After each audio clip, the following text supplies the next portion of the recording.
Hi, I'm Sophia. Today, I want to share a chapter of my life that was equal parts joyful and heartbreaking. Before we dive in, don't forget to like this video and subscribe for more stories like this. Now, let's get into it. My husband Mark and I were over the moon when we finally adopted our son Lucas.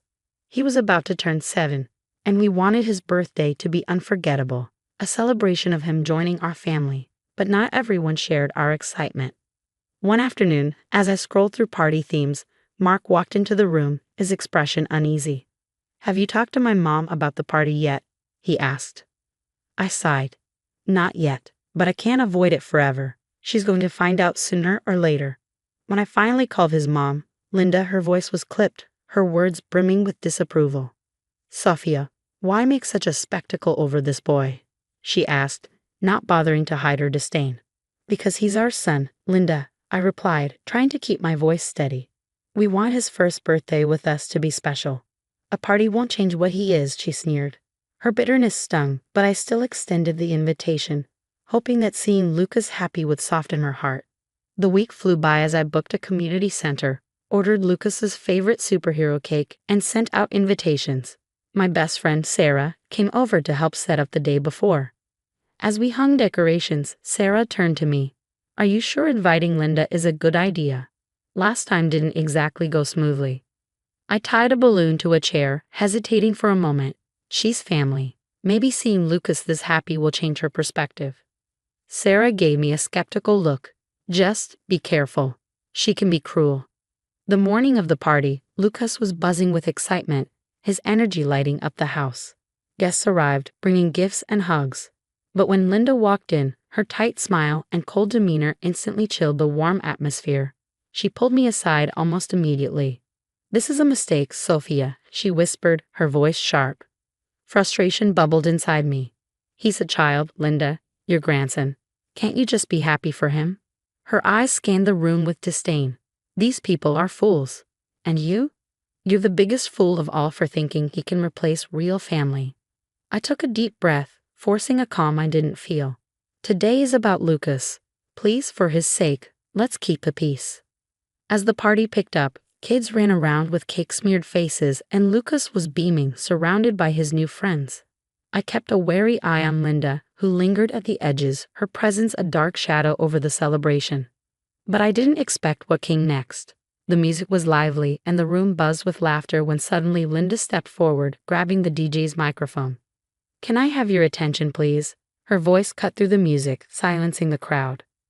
A tense hush fell over the room as all eyes turned to her. "I have something important to say about this celebration," she began. "What is she doing?" Mark muttered beside me, his jaw tight. Linda's voice dripped with disdain.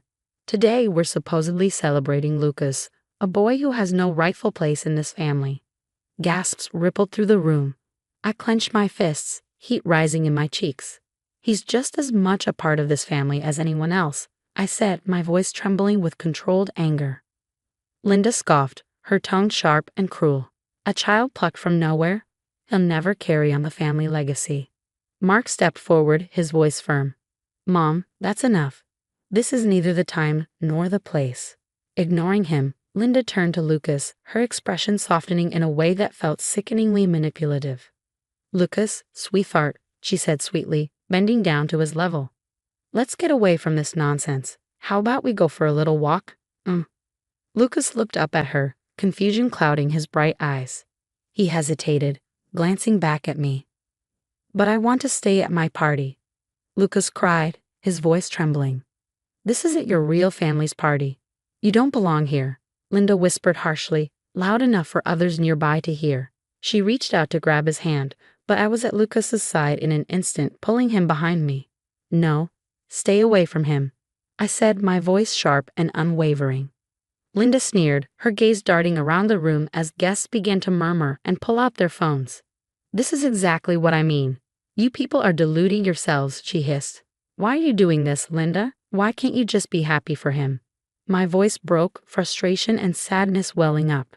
"He's not my grandson," she declared coldly. "He will never be."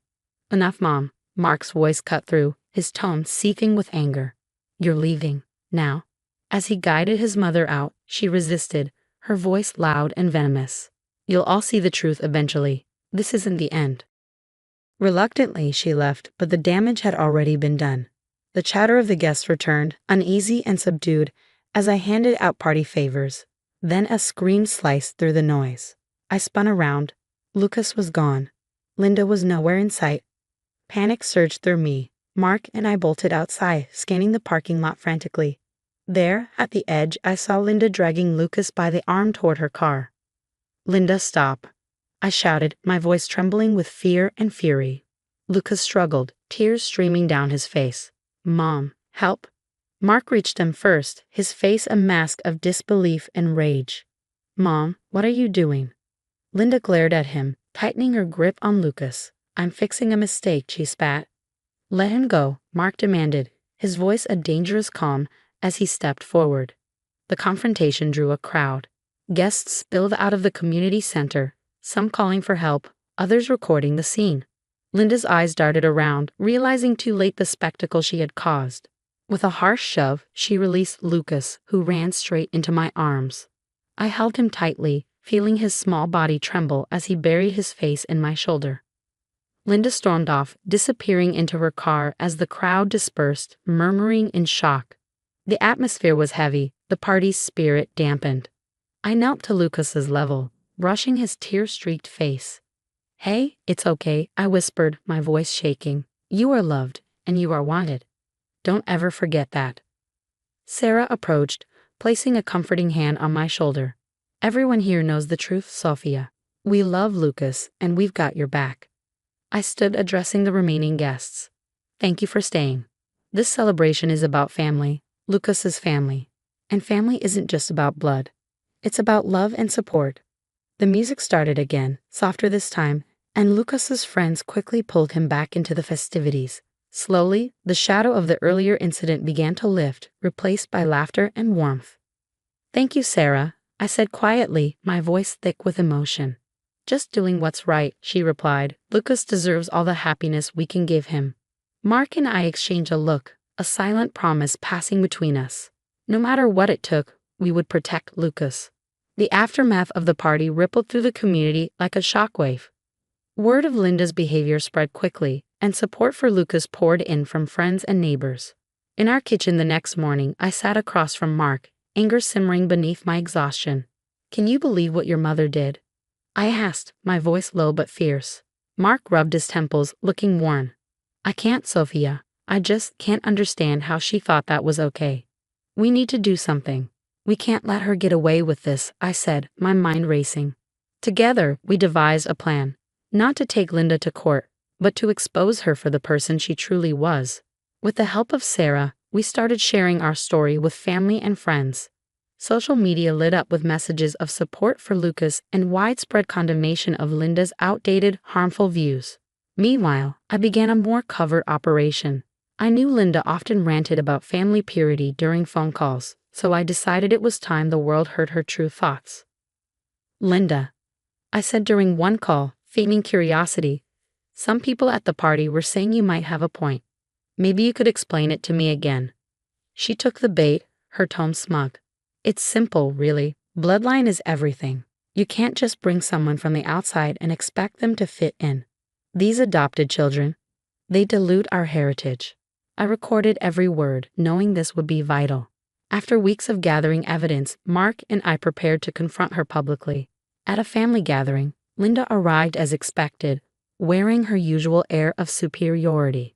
But as the evening unfolded, whispers of discontent spread among relatives who'd heard rumors of her behavior. When the moment was right, I connected my phone to the sound system and pressed play. "You can't just bring someone from the outside and expect them to fit in." Linda's voice echoed, every word cutting like a knife. Gasps filled the room. Linda froze, her face paling as her own words condemned her.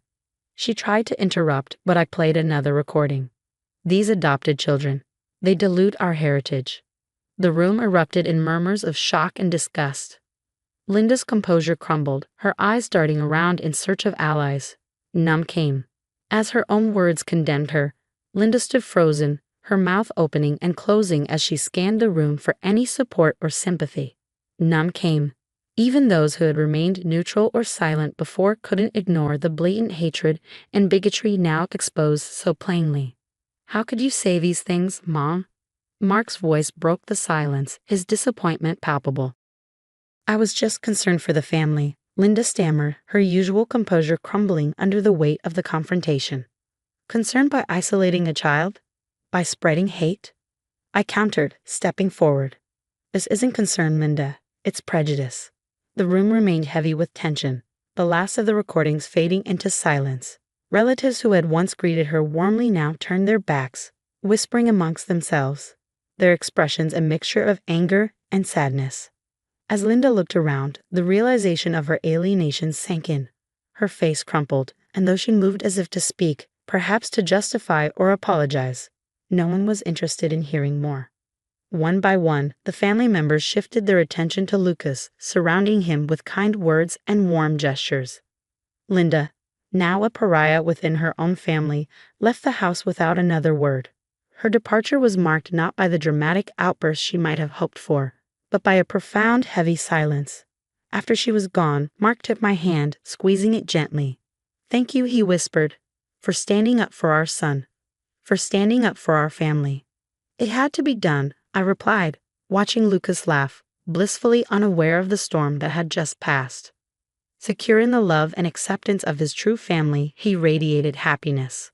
That night, as the house quieted and the last of the relatives left, we sat with Lucas, holding him close. Our little family had grown stronger, bound by love and resilience. We had faced ugliness head-on, and in doing so, we had ensured that love, not blood, defined us. The confrontation marked a turning point. The backlash drove Linda to move away, her presence no longer casting a shadow over our lives. With her gone, we rebuilt our family's foundation stronger than ever. Lucas flourished, his laughter becoming a constant melody in our home, and the love within our household deepened. One afternoon, as I watched Lucas chase a butterfly in the yard, I felt the depth of our bond. "You know, Lucas, no matter what anyone says, you are loved beyond measure.